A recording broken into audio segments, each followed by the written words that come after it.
Assalamu alaikum everyone, this is Uru Shakir, the facilitator on this channel। और basically आज की video का purpose है कि मैं जर्नल साइंस के MCQs आपके साथ डिस्कस करूं as I have first prepared. मैंने सबसे पहले जर्नल साइंस के MCQs की तैयारी की है बिकॉज मैंने खुद जर्नल कैटेगरी के अंदर अप्लाई किया है, सही है। I even don't know the accurate syllabus, right, क्योंकि हमें इसके लिए इंतज़ार करना पड़ेगा जब तक ऑफिशियल सिलेबस अपडेट नहीं होता। तो वी कैन स्टार्ट प्रिपेयरिंग, हम तैयारी तो कर सकते हैं। So I have started preparing and I have finished with Journal Science and Islamiyat. Definitely I'm going to share whatever I have learned, I'm going to share with you. So when I was learning, जब मैं खुद तैयारी कर रही थी तो I felt कि रट्टा मारना is very difficult. Like उसको समझ के पढ़ना becomes very easy, right? तो मैंने कहा कि क्योंकि कुछ लोगों को science, basic concept of science भी जो है ना वो याद नहीं रहते, राइट, क्योंकि उनके यूज़ में नहीं होते। But as I am science teacher, so I'm good at science. So what I prefer to finish with science first and then I'm gonna cover other subjects, right? So let's start with general science MCQs and definitely I'm gonna discuss almost 1000 plus MCQs and definitely they will be helping you out when you will be sitting for the test, right? So let's start. Journal science, definitely it will be evaluated in your science category or the general category, whatever it is, but definitely general science question must be coming. Okay, so जब हम general science की बात करते हैं तो you can see that the very first MCQ is method to separate chalk powder from water is। वो कौन सा फिल्टरिंग, वो मतलब वो कौन सा सेपरेटिंग टेक्निक है जिसके थ्रू हम क्या कर सकते हैं, चॉक पाउडर को पानी से अलग कर सकते हैं। So maybe you know that and maybe you don't know, but this is very easy. This is filtration, जिसके अंदर हम फिल्टर पेपर यूज़ करते हैं, उस प्रोसेस को हम क्या कहते हैं, फिल्ट्रेशन। और उसी प्रोसेस के थ्रू हम क्या करते हैं, चॉक पाउडर को वाटर से अलग कर देते हैं। फिर हमारे पास सेकेंड MCQ है the closely related senses of our body are. मतलब आप यू नो दैट के वी गॉट 5 सेंसेस, राइट। अब वो कौन से 2 सेंसेस हैं जो कि अगर एक डिस्टर्ब हो जाए या एक इफेक्टेड हो जाए तो दूसरा भी इफेक्टेड होता है। सो और ये हमारे साथ बहुत कॉमनली होता है, हम we experience it most of the days. जैसे हमारे पास नोज़ एंड जो आपकी स्मेल है वो इंटरलिंक्ड है, राइट। तो टेस्ट एंड स्मेल, ये 2 सेंसेस हैं जो कि आपस में इंटरलिंक हैं। अगर हमें हमारी नोज़ ब्लॉक होती है तो डेफिनेटली हमें टेस्ट भी प्रॉपर नहीं पता चलता। So these are the 2 senses of the body that are interlink and related to each other. So this is taste and smell.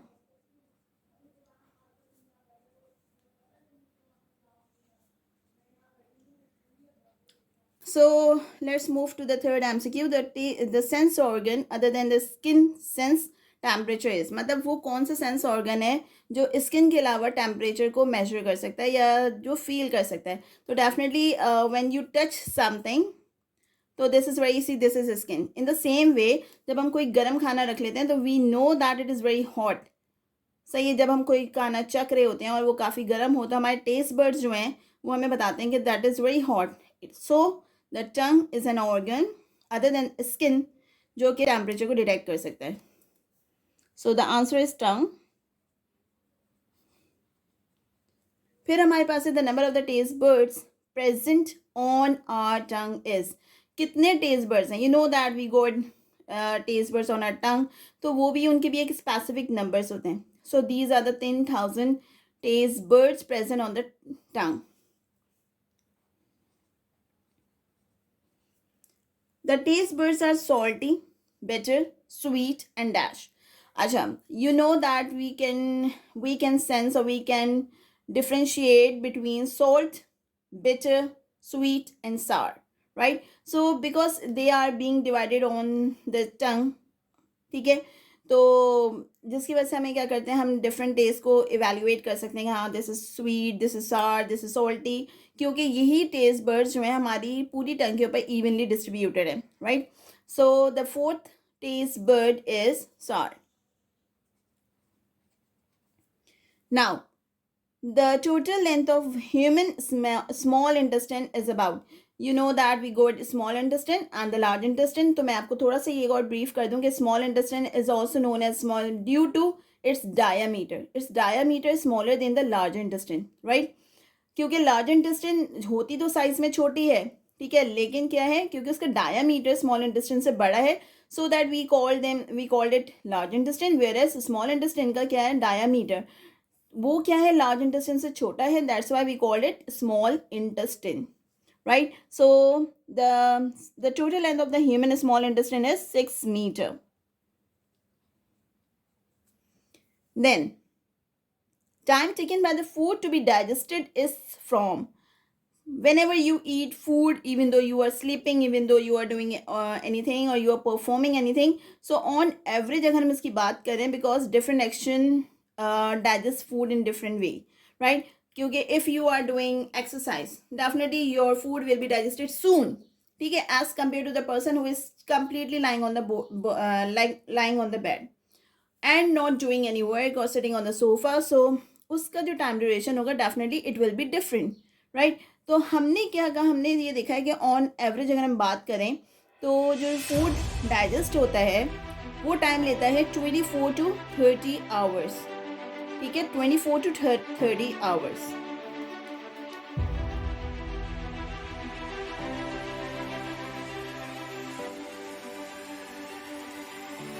फिर बात करते हैं बाइल जूसेस एक्सक्रीटेड बाय. अब हमारी बॉडी का कौन सा ऑर्गन है जो बाइल जूस को क्या कर रहा होता है, एक्सक्रीट आउट कर रहा होता है, ठीक है. अच्छा, यही बाइल जूस हमें डाइजेशन में हेल्प कर रहा होता है, सही है. It goes into the small intestine with the help of the bile duct, right. So हम क्या कह रहे होते हैं, जो बाइल जूस है सबसे पहले गॉल ब्लैडर के अंदर जाके स्टोर होता है और वहाँ से स्मॉल इंटेस्टाइन में सप्लाई होता है ताकि डाइजेशन का प्रोसेस कंटिन्यू हो सके. अब यहाँ जो बाइल जूस है ये एक्सक्रीट बेसिकली होता है लिवर से. फिर है the chewed food that travels from mouth to stomach is. अब you know that whenever we are eating food, तो definitely we will not keep the whole food in our mouth at once, ठीक है, मतलब पूरा का पूरा food उठा के हम मुंह में नहीं रख लेते, definitely we take a bite.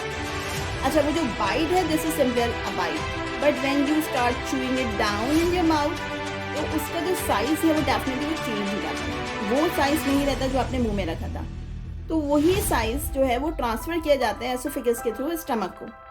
तो वो जो फूड है उसका पर्टिकुलर नाम है, जो चेंज इन साइज हुआ है उसका एक नाम है and we call it bolus, ठीक है. क्या कहते हैं हम उसको, बोलस. अच्छा, ये जो बोलस है ये तो है जो कि माउथ में च्यू डाउन हुआ, वो स्मॉल हो गया और वो स्टमक को पास आउट हो गया. अब जाहिर सी बात है स्टमक का काम भी है डाइजेशन करना, फूड को तोड़ना, फूड के साइज़ को स्मॉल करना. तो वो जो साइज़ है वो जब स्मॉल इंटेस्टाइन को ट्रांसफ़र किया जाता है तो उसका भी एक नाम है and this is called crime, CHYME, crime. अच्छा, haemoglobin is a combination of you know that blood. तो वो किस चीज़ से मिलके बने, a combination of protein and iron, ठीक है, मतलब हमारे ब्लड के अंदर दोनों चीज़ें मौजूद हैं, that is protein and iron. So that वो कहा जाता है कि भाई आप आयरन और प्रोटीन का बैलेंस रखें अपनी बॉडी में, so that you could have a proper range of blood.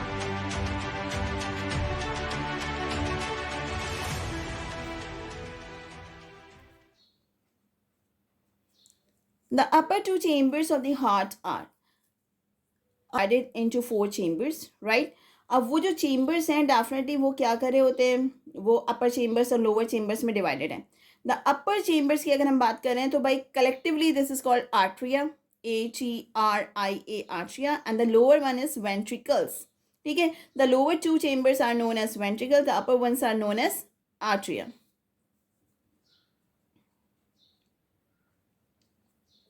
which is also known as right atrium and the left atrium. फिर हमारे पास आ रहा है, ओके, नाउ बात करते हैं the white blood cells are 2 times more than. हमारी बॉडी में वाइट ब्लड सेल्स किससे 2 गुना ज़्यादा हैं, तो भाई इसका आंसर है the red blood cells, right. The red blood cells more than the red blood cells.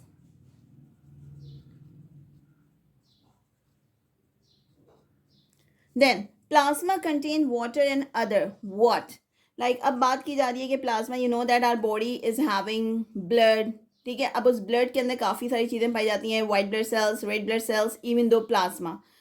तो ये जो प्लाज्मा है बेसिकली किस चीज़ से मिलके बना है? The plasma is even the component of plasma is water and other food chemicals, right? So इसके अंदर जो ये जो प्लाज्मा है वो किस चीज़ से मिलके बना है? वाटर भी है इसके अंदर मौजूद और other food chemicals, other food chemicals.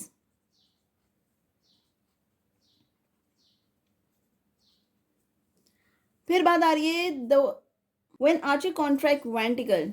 अब ये जो आर्ट्रिया है जब ये कॉन्ट्रैक्ट हो जाता है तो भाई ये उसका जो वाइस वर्सा है वेंट्रिकल उसके साथ क्या होता है? तो डेफिनेटली वो रिलैक्स हो जाता है, क्योंकि अगर ये कॉन्ट्रैक्ट एंड रिलैक्स ना हो definitely the heart won't pump blood to our body. The separating technique that use heating to change the liquid into gas is, वो कौन सा तरीका है separating technique? We already discuss one at the very first, the filtration. अब उसके बाद हम यहाँ पे बात करें the separating technique that use heating to change liquid into gases. This is very simple, you even have seen at your home most of the time when your mom cooks food or when your mom is in the kitchen. So this is evaporation। जब पानी क्या हो रहा होता है during heat, by providing heat वो क्या कर रहा होता है? लिक्विड फॉर्म से गैसियस फॉर्म में चेंज हो रहा होता है। The separating technique that use heating to change the liquid into gases, evaporation।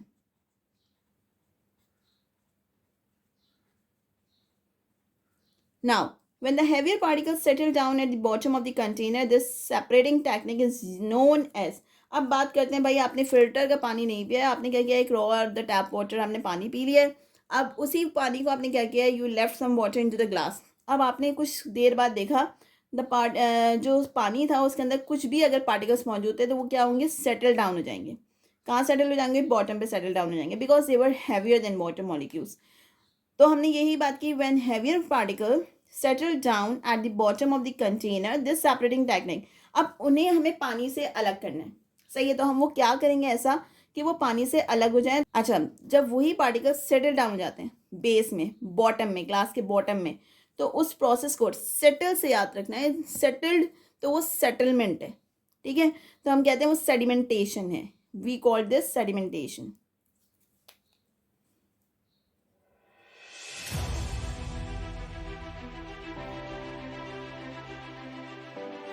अच्छा, फिर वही बात आ गई कि हमने पानी को जो है ना पोर आउट करना है। अगर वो सेडिमेंट नीचे सेटल डाउन हो गए तो अब उसके बाद हम ये कर सकते हैं कि ऊपर वाले पानी को, जो साफ़ पानी है, हम उसे दूसरे जार में निकाल लें या दूसरे कंटेनर में निकाल लें।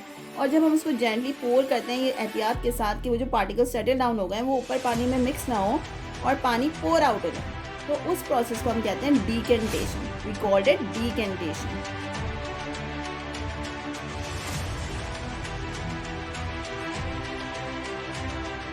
Then, the substance which dissolve other substance is, let's suppose you want to make a tank for yourself or you want to make tea for yourself। तो आपके पास जो सबसे ज़्यादा सॉल्यूशन होगा ना, मतलब जो सबसे ज़्यादा सब्सटेंस होगा, उसे हम क्या कहेंगे? The substance will dissolve other substance. जो कि जो भी आप उसके अंदर डालो वो उसके अंदर मिक्सअप हो जाए, तो उस चीज़ को हम कहते हैं सॉल्वेंट। वो जो ज़्यादा अमाउंट में आपके पास मौजूद है, जिसकी हेल्प से आप क्या करोगे? किसी चीज़ को उसके अंदर डिजॉल्व करोगे, that is known as solvent.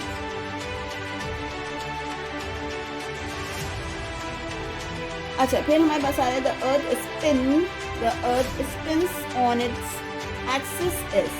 अब वो जब अर्थ स्पिन होती है अपने एक्सिस पे, तो you know that this is known as rotation. This is a very simple MCQ. अच्छा, ये जो एमसीक्यूज मैंने लिखे हैं, I took them from different sources, ठीक है? और पास पेपर्स में एक कलेक्शन बना रही हूँ सो दैट कि हमारे पास सारे के सारे एमसीक्यूज कवर हो जाएं। Because when I was preparing for my self, तो मैंने ये देखा कि बहुत सारे एमसीक्यूज रिपीट हो रहे थे। दे वर इन डिफरेंट लैंग्वेजेस, मतलब डिफरेंट फ्रेजिंग, और वही एमसीक्यूज रिपीट हो रहे थे। Instead of learning all them again, हम ये कर सकते हैं कि हम उनको गैदर करके एक जगह लिखें and then we will read them, तो it will save our time. Definitely it will save our time if you've gone through with this a collection of the MCQs in which the repeated MCQs are not there। तो ये आपका क्या करेगा? आपका time save करेगा। Okay, the rotation of the earth, यही जो same चीज़ थी जो हमने कहा कि अर्थ जब अपने ही एक्सिस के ऊपर, अपने ही ऑर्बिट के ऊपर क्या कर रही होती है? रोटेट कर रही होती है, तो उसको हमने कहा दिस इज सिंपल रोटेशन। अब वही रोटेशन करती क्या है? Basically when the earth rotates on its own axis, ठीक है, दैट कंप्लीट्स इन 24 आवर्स, तो ये क्या कॉज करती है? डे एंड नाइट कॉज करती है।